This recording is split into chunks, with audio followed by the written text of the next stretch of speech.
Отрез флиса 50 на 50 см складываем пополам. С одного края отмечаем середину отреза и чертим треугольник. Прокладываем по линиям строчки, оставляя несшитое отверстие с одной из сторон. Сшиваем.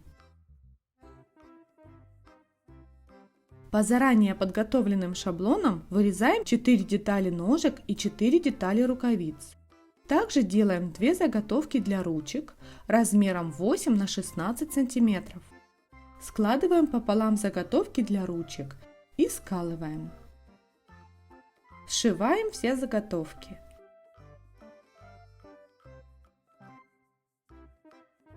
Срезаем лишнюю ткань, отступая от шва примерно 1 см.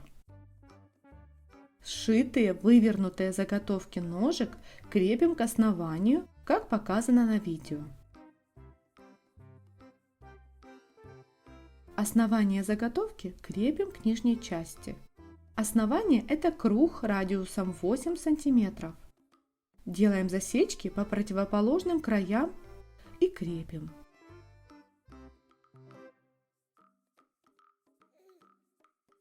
По всей окружности прокладываем строчку.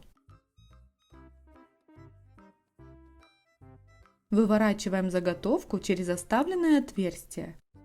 На дно гнома обязательно нужно положить небольшой камень для устойчивости или пакет с мелкими камнями или какой-то крупой. В противном случае гном будет неустойчивым и всегда будет заваливаться в сторону.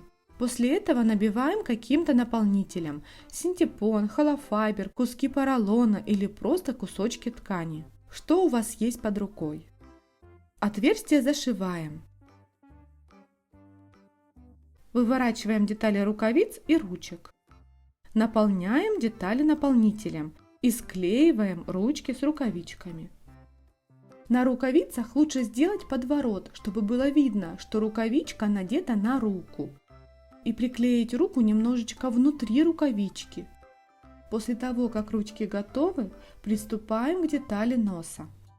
Небольшой овал из розовой ткани прошиваем по контуру большими стежками. Немножечко стягиваем, наполняем деталь и сшиваем.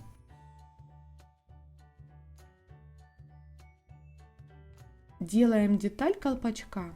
Складываем пополам отрез ткани 50 на 50 см и чертим диагональ. Прокладываем строчку по этой линии.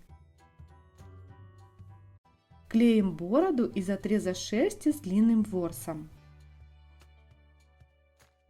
Из шерсти формируем усы и бороду. И сверху над усами клеим розовый нос. Одеваем колпачок на гнома. Приклеиваем на место ручки. Очень красиво получается, когда с одной стороны колпачка наклеить декор в каком-то стиле.